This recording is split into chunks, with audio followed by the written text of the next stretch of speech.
One of the most frustrating things in summer gardening is walking out into the garden after watering and still seeing stressed plants.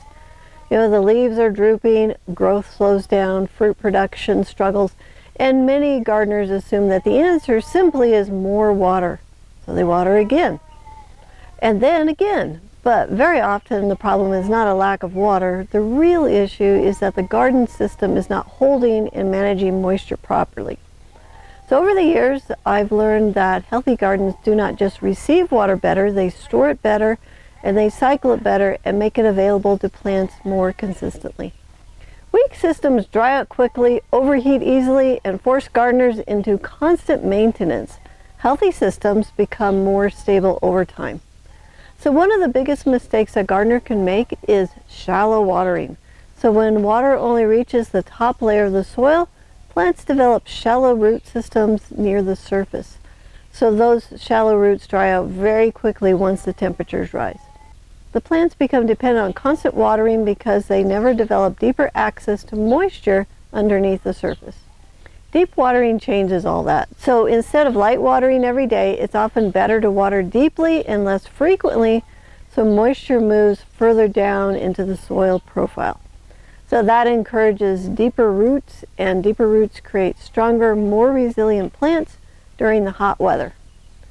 So another major issue is bare soil. So bare soil heats up rapidly under the summer sun, moisture evaporates faster, soil biology becomes stressed, and roots experience larger temperature swings throughout the day.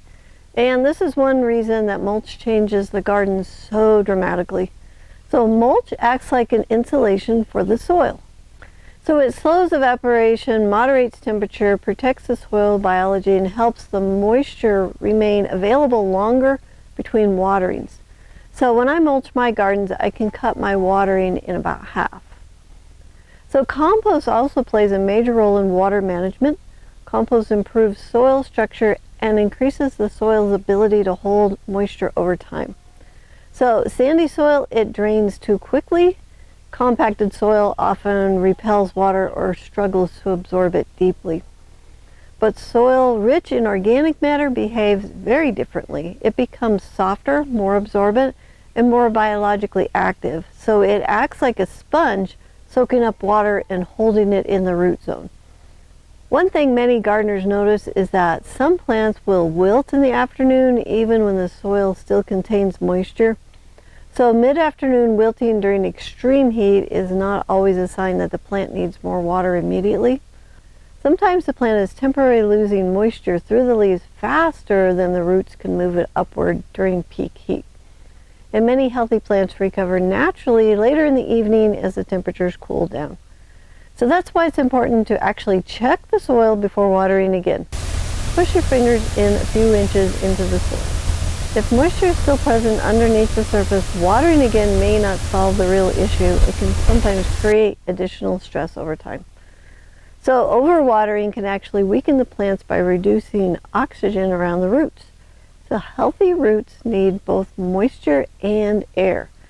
So consistently saturated soil can lead to shallow roots, disease pressure, nutrient imbalance, and weak plant growth.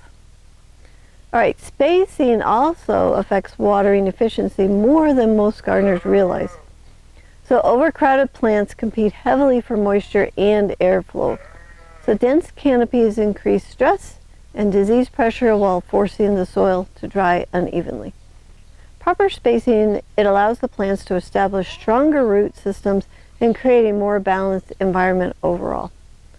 So one of the biggest shifts that we made on the farm was moving away from simply reacting to wilted plants and instead focused on building a garden system that naturally holds moisture better.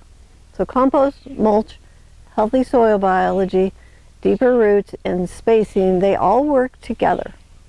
Once those systems improve, watering becomes much easier and the garden becomes far more resilient through the summer heat. So the goal is not just adding more water, the goal is building a garden that uses water more efficiently. So that's one reason why I created the free guide, Grow More Food with Less Work, the 8-Step Abundance Garden System.